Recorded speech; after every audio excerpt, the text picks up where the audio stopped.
Fala pessoal, tudo bem com vocês? Espero que vocês estejam bem, felizes, contentes e com muita saúde. Estamos num cenário diferente, mas vamos continuar falando sobre o protocolo unificado para transtornos emocionais.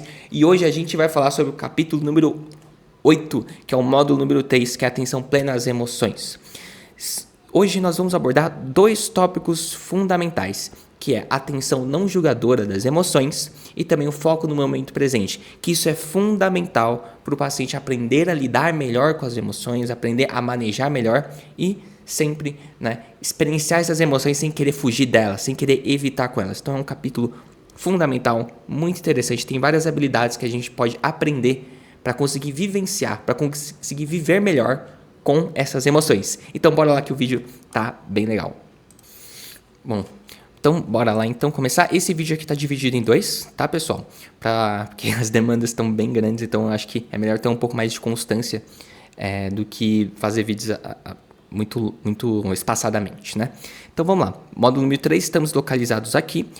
Gente, eu sempre acabo repetindo alguns assuntos, né? Como retomar as tarefas anteriores e tudo mais. Eu acredito que já deu mais para entender um pouco como que funciona o protocolo. Então, eu não vou me atentar tanto a questões mais... precisa revisar o plano de ação, precisa revisar tal assunto, o que foi trabalhado na sessão passada.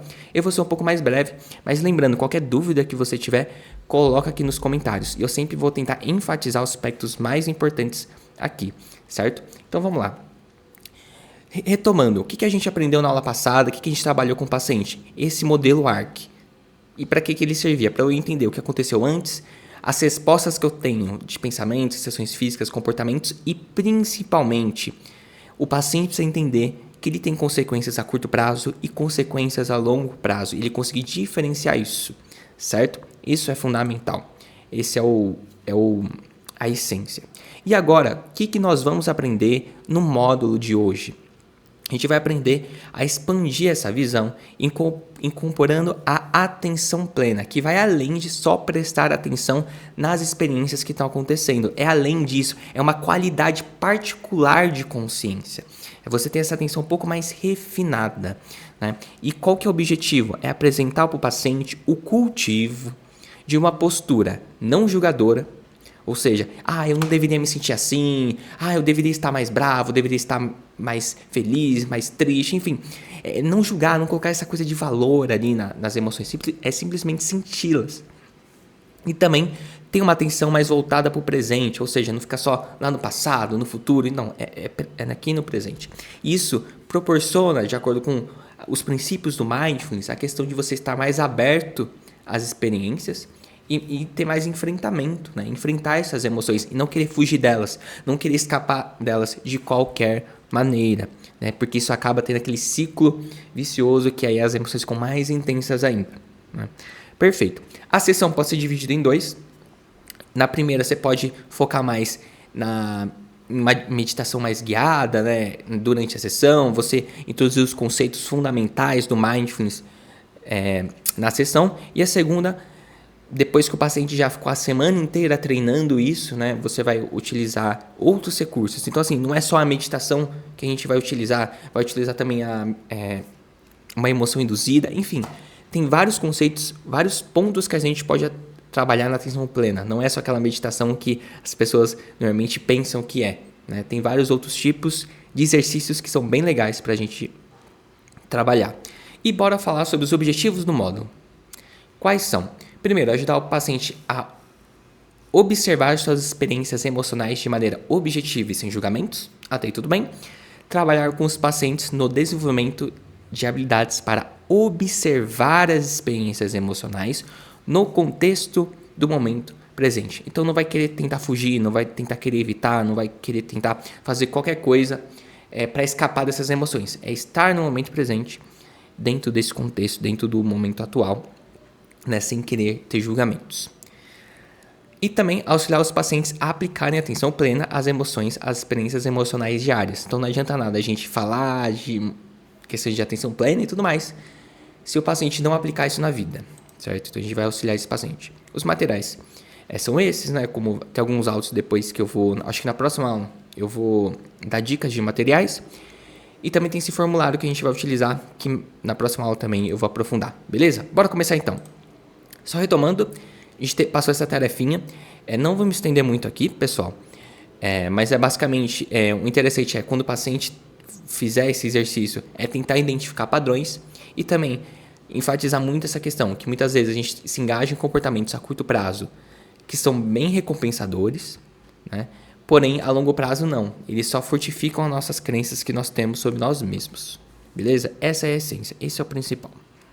Bora começar então. Introdução, atenção plena às emoções. O que é atenção plena às emoções? Se refere a abordar as emoções de uma maneira não julgadora e focada no momento presente. Basicamente, esse é o aspecto principal para você passar para o paciente, né, que é atenção plena, certo? Então, atenção plena não é ficar relaxado, não é ficar de boa. Esse que é o ponto principal. E muitas vezes os pacientes reagem às emoções, né, normalmente em um tom muito avaliativo, crítico ou julgador. Então imagina uma pessoa ansiosa que está ansiosa por uma apresentação, né, e ela está nervosa, ela está aflita, e ela começa, não deveria ficar assim, olha, eu tô suando, olha, eu tô nervosa, por que eu não lido melhor com essa situação? Ou não faz sentido, tá tudo bem, não vai valer nota, ou o professor é de boa. Enfim, a pessoa começa a entrar num ciclo de julgamento, de avaliação, né, de criticidade muito grande. Então, é muito comum isso. E tem 3 tipos fundamentais que a gente pode classificar de julgamentos, que é julgar por sentir uma emoção, julgar a intensidade da emoção e julgar partes específicas desta emoção. Bora entender cada uma. A parte de julgar por sentir uma emoção, muito comum, né? Pessoas que têm essa questão do transtorno emocional, com frequência se julgam simplesmente por terem uma certa reação emocional na vida dela. Exemplo, eu não deveria me sentir assim, ou ninguém está reagindo assim porque eu não consigo reagir de uma maneira melhor, né? E aí a pessoa, ela, sei lá, estou ansiosa, não deveria estar ansiosa. Então é o julgamento por sentir emoção por si só. Aí tem outro componente também, que não é só não querer sentir emoção, mas muitas vezes é a intensidade. Então a intensidade não está adequada. Como que isso se manifesta, né? Então, por que eu não estou mais feliz com isso? Deve ter algo errado comigo. Na depressão, por exemplo, então a pessoa está ela tá fazendo aniversário e ela vê todo mundo ali, fez um bolo para ela, tá cantando parabéns e ela não tá feliz. Ela fala, nossa, por que eu não tô feliz? As pessoas estão aqui, eu deveria estar sentindo mais felicidade, eu tô só normal, assim. Então, esse é o julgamento da intensidade das emoções. Ou, por exemplo, eu deveria estar mais bravo com esse problema, sou uma pessoa fraca, sou uma pessoa frouxa, eu deveria estar mais irritado, por exemplo, né? Também elas acreditam, né, que se punirem por não terem uma determinada resposta emocional, isso fará sentir de maneira que sua percepção deveriam. Ou seja, imagina que a pessoa, ela fala assim, olha, eu preciso estar bem mal mesmo, porque só se eu estiver muito mal mesmo, aí que eu mereço sentir essa determinada emoção. E aí isso é muito complicado quando a gente meio que nos critica por não sentir determinada emoção, porque a emoção ela surge, ela vem, e é impossível mudar completamente uma emoção em determinada situação. Então é meio que você está exigindo algo que não vai acontecer. Então esse é um ponto interessante. Além disso, tem julgar partes específicas da emoção. Então muitas vezes a pessoa reage, ela não deveria sentir uma sensação física, um determinado comportamento. Eu vou dar exemplos aqui para vocês. Então, por exemplo, no transtorno do pânico, a pessoa começa a sentir o coração acelerado, o rosto está vermelho, o pensamento está confuso. Ela fala, nossa, não deveria estar sentindo assim, né? Então, o coração acelerado seria, não gosta de sentir essa parte específica da sensação física. A pessoa do toque, ela acredita que terem pensamentos sobre algo ruim acontecendo a um ente querido significa que esse evento é mais provável de acontecer. Então, ela está pensando, tal coisa vai acontecer com meu parente, ela acha que isso aumenta a probabilidade. Então, é um julgamento das emoções, certo? Então, tem vários exemplos presentes. E agora, a gente vai para um exemplo bem legal, que é como que eu explico as consequências das respostas julgadoras às emoções. É interessante a gente trabalhar com o paciente o exemplo hipotético universal, que é basicamente assim, primeiro a gente vai fazer um exemplo com o paciente, né? Depois a gente vai pegar o contexto do paciente e aplicar esse exemplo, né? A gente sempre recomenda pegar exemplos do paciente, que é interessante, mas muitas vezes tá tão forte emocionalmente falando, né? No livro do Questionamento Socrático do Scott Ostman, ele fala bastante disso, que é muito interessante você pegar um exemplo mais genérico para o paciente conseguir entender um pouco melhor. E esse exemplo aqui é muito legal, pessoal. Então, vamos começar. Primeiro, você pede para imaginar, o paciente imaginar, quais emoções poderiam sentir antes de fazer uma apresentação. Então, imagina que o paciente vai fazer uma apresentação. Então, o que você acha que vai acontecer? Que emoções que podem surgir? E aí, uma resposta comum é, vou ficar nervoso, né? Vou ficar meio ansioso. Beleza. E olha só que interessante, galera. Isso aqui é muito interessante. Então, em segundo lugar, a gente pedimos para que imaginem o que aconteceria se reagissem a esse nervosismo de forma julgadora. Então, além de sentir a emoção, vamos julgar essa emoção. Então, é estúpido eu me sentir assim por causa de uma apresentação tão pequena. Ou ninguém mais se age assim. Aí devolve a pergunta para o paciente. O que você acha que acontece? Você acha que melhora ou piora? Será que cultivar esse julgamento, ele vai te ajudar aquilo que você deseja ou não? Então vamos avaliar, né? Vamos pensar um pouco mais racionalmente sobre para que serve então esse tipo de pensamento. E olha só que bacana isso aqui. Então perceba, a pessoa chega, vai fazer uma apresentação e ela coloca uma pressão sobre si mesmo para sentir algo diferente. Então, estou nervoso. Não deveria me sentir nervoso. Deveria sentir outra coisa. Deveria estar confiante. Deveria estar bem. Deveria estar sorridente, alegre. Né? Deveria estar falando, gesticulando na maior tranquilidade. Então, a pessoa se coloca numa pressão de que ela deveria sentir algo diferente daquilo que ela está sentindo. E o que isso gera? Isso gera aumento da ansiedade. Né? Essa pressão, essa diferença entre o que eu quero e o que eu estou sentindo é tão grande, e você fica nessa avaliação tão grande, que isso aumenta a ansiedade. E essa ansiedade, ela vai derivar para outras emoções, como a culpa, como a raiva de si mesmo, outras emoções. Então a pessoa, ela começa a falar assim, deveria ter estudado mais, deveria ter... nossa, que raiva... porque eu sempre sou assim, eu sempre estrago tudo, eu nunca consigo fazer uma apresentação do jeito que eu gosto. E aí, entendeu? De um movimento de colocar pressão a si mesmo, gera mais ansiedade, e essa ansiedade começa a ter vários pensamentos catastróficos, vários pensamentos que você vai focar ali sempre mais em algo mais perigoso. Aí se fulano não prestou atenção em você, você já acha que fulano não tá gostando. Enfim, olha só essa sequência que causa. Então isso é muito interessante mostrar ao paciente. E aí depois... é interessante desse exemplo mais genérico você colocar um exemplo ali para o paciente. Gostaram desse esqueminha, pessoal? Achei bem interessante para a gente conseguir compreender um pouco mais sobre o impacto que nós temos de julgar nossas próprias emoções. E se você quer ter um acesso a um resumo feito por mim desse capítulo e também aos slides também desse capítulo e também dos outros, né, de toda essa série que eu estou fazendo, tanto os slides como os resumos feitos por mim, clica aqui no link da descrição para você ter acesso, tudo bem? E também, se você puder, não deixe de se inscrever no meu canal, também compartilhar no grupo da turma, comentar nos vídeos, porque dá bastante trabalho. E ultimamente minha frequência tem sido um pouco menor, né, porque tá bem puxado. Eu tô atendendo agora na clínica e também tô fazendo pós-graduação. E aí nesse meio, quando sobra um tempinho, eu sempre tento gravar. Por isso que esse vídeo até tá na metade, porque eu não vou ter tempo de gravar o vídeo inteiro. Então, se puderem me ajudar ali na divulgação, agradeço bastante, né? Nessa produção de conteúdo gratuito aqui no YouTube. Beleza. Agora, só para salientar um pouco mais, como que a gente pode explicar as consequências, né? Como que a gente pode explicar o que é a conscientização não julgadora das emoções? Basicamente, uma postura não julgadora é aceitar as experiências emocionais como elas são. Então, tô me sentindo nervoso? Beleza. Né? Em vez de rotular, não deveria me sentir assim, ou deveria me sentir mais assim. É meio como se fosse um cientista que você dá um check, não uma observação. Eu estou me sentindo ansioso, eu estou me sentindo com raiva. É só uma observação, certo? E também tem uma postura de, ok, estou sentindo essa emoção, não vou querer afastar, não vou querer acabar com ela. Né? E aí vem um processo de aceitação. A aceitação não é você aceitar, você se resignar ou se render ao sentir desconforto.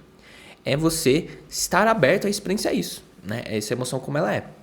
E também incentivar a reconhecer que suas emoções, por mais difíceis que elas sejam, elas estão tentando comunicar alguma coisa. Toda emoção tem uma função de comunicar, seja para você ou seja para os outros. Ela tem uma função. E aí vem num processo mais investigativo, sem julgamento. Ok, o que será que ela está querendo dizer, essa emoção? E o objetivo principal é ajudar os pacientes a superarem sua reação imediata de mudar como estão se sentindo, permitindo que respondam às suas emoções de uma maneira mais reflexiva. Pensar sobre essas emoções e por que está sentindo essas emoções. Uma atividade bem legal para fazer isso, porque é claro que isso é difícil, porque a pessoa está sentindo na pele essas emoções, então é mais difícil pensar sobre. É você imaginar, por exemplo, imagine que um amigo está passando pela mesma situação que você. O que você diria para seu amigo? Muitas vezes é muito mais fácil, É uma resposta muito mais compassiva. Então, é fazer esse trabalho. Ok, se você trata um amigo desse jeito, porque vamos pensar em tratar você mesmo assim, certo? E também fornecer um modelo de linguagem para o paciente. Então, do julgamento das emoções. Então, assim, dadas as minhas experiências, faz sentido eu estar me sentindo assim. Exemplo muito legal. Então, imagina uma pessoa que está extremamente ansiosa em um relacionamento.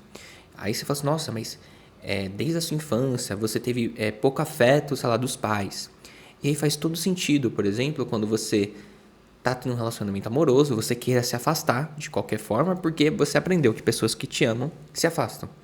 Então, aí você está nesse movimento. Ou muitas vezes faz todo sentido que você chega durante a noite, você fica mais ansiosa e o fato de você dormir é todo um processo muito ansiogênico porque você teve experiências de brigas, enfim, conflitos que você teve com outras pessoas durante a noite, aí meio que você aprendeu a isso, ou toda vez que você ia dormir, você ficava muito estressado, e aí você foi associando esses pontos. Então, entender que das experiências que você teve no passado, muitas vezes vão influenciar no momento presente, Ou, sei lá, uma pessoa que foi fazer uma apresentação e ela ficou muito nervosa na primeira apresentação.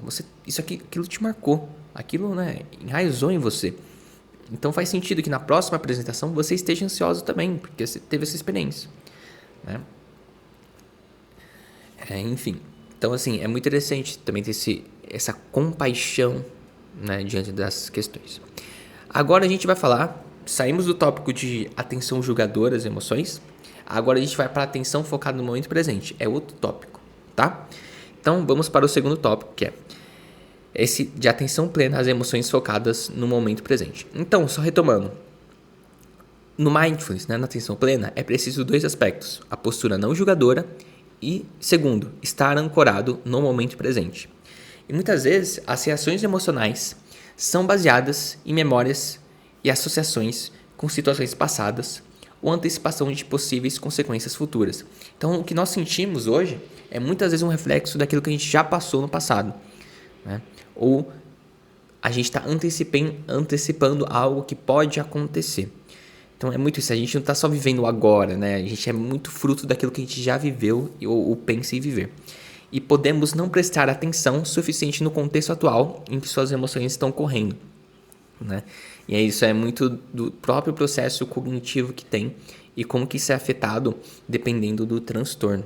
Então, por exemplo, no transtorno de ansiedade, o foco, a atenção, ela é bem diferente porque pensa em pessoas que são profissionais em verem o perigo. São profissionais em enxergar os piores resultados possíveis, em os piores desfechos, em se preocupar nas minúcias. São as pessoas que têm transtorno de ansiedade generalizada. Essas pessoas são muito boas nisso, Então, o foco dela está muito no que pode acontecer de errado, o que pode dar errado, que a pessoa vai ficar desamparada, vai sozinha, ela não vai saber lidar com a situação, E ela desfoca totalmente do momento, Ou nos transtornos depressivos, muitas vezes ela vai se comparar. Então, é aquele exemplo da festa, a pessoa está numa festa e fala, nossa, há um tempo atrás eu me sentiria tão bem aqui, eu estaria tão bem, tão confortável aqui, eu estou totalmente mal, Por que eu estou me sentindo desse jeito? Então, esse nível de atenção que é diferente. E alguns pontos relevantes para ser falados. Focar no momento presente é interessante porque ajuda você a gerenciar melhor essas emoções, E a atenção focada no momento presente pode ser usada para trazer mais atenção a essas emoções positivas. certo? E aí, um ponto interessante também é que enfatizamos como focar no passado e no futuro pode influenciar nessa resposta emocional. Tanto aumentar essa resposta emocional, como também diminuir. Então, ela pode ter essa alteração. E aí, um exemplo que a gente pode dar sobre a apresentação, né? Então, o que aconteceria com o seu nervosismo se você começasse a pensar nas formas que você errou? Então, nas vezes que você gaguejou, que você congelou, da última vez que você fez o discurso. Você acha que esse tipo de pensamento vai te ajudar ou não? Vai potencializar certas emoções ou não? Então, para o paciente ter consciência de como que os eventos passados vão influenciar como você está sentindo agora. Ou, por exemplo, o que aconteceria com o seu nervosismo se você começasse a prever todas as formas pelas quais as próximas apresentações poderiam dar errado, né? Então, é um exercício interessante que você vai pensar, nossa, poderia acontecer isso, aquilo. Aí a pessoa já começa a se sentir mais ansiosa, começa a vir mais pensamentos catastróficos, começa a vir mais vontade. Eu acho que não vou apresentar não, hein? Né? E aí ela entra ali naquele espiral, certo? E qual que é a conclusão final dessa reflexão? Focar no passado ou no futuro, né, em vez das demandas que estão acontecendo agora, pode impactar na intensidade das emoções que a pessoa experimenta.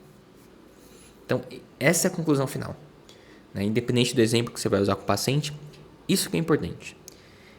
Então, sabendo disso, que você focar muito passado no futuro vai impactar na intensidade, por isso que a gente traz sempre a atenção no momento presente, certo? Porque mudar uma emoção a gente não consegue, mas sim mudar a intensidade e a forma como a gente reage a essa emoção. Beleza. E um ponto interessante. Focar no presente não é desconsiderar o passado, muito menos desconsiderar o futuro. Porque a gente aprende muito com essas informações do passado. E também aprende muito, né? Nos ajuda a nos preparar para os desafios do futuro. Então, não é isso. A gente não tá falando, só vou viver o agora, não quero mais saber do futuro, não quero saber nada, só vou viver agora. Não é isso. Né?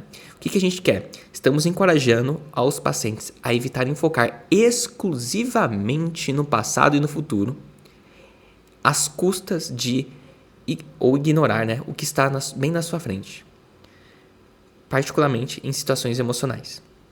Então isso é muito interessante. Então a pessoa, ela simplesmente ignora tal situação e foca exclusivamente no passado e no futuro. Esquece de, vamos experienciar isso aqui, certo? Então esse que é o ponto. Beleza, pessoal? E aqui nas próximas aulas a gente vai continuar conversando sobre esse assunto. Então, basicamente, esse aqui é o mapa mental para você ter uma ideia, né? Então, lembrando, atenção plena às emoções vão se dividir em dois aspectos. Consciência não julgadora das emoções e atenção plena às emoções focada no presente. Na julgadora tem esses 3 tipos de julgamentos das emoções, né? E na atenção plena é aquela ideia, não vou ignorar o passado, não vou ignorar o futuro, né? Às custas disso, e vou tentar ali ficar mais no momento presente, né? E não é esse estar no momento presente, eu não vou ignorar o que já aconteceu, né? Então, como já foi falado bastante aqui. Bom, pessoal, e a gente vai ficando aqui por esse vídeo. Eu espero que você tenham gostado. Qualquer dúvida, se vocês tiverem, podem mandar aqui nos comentários. E a gente se vê nos próximos vídeos, na parte 2 desse vídeo, que é a parte 4, 5, 6 e 7. Beijo!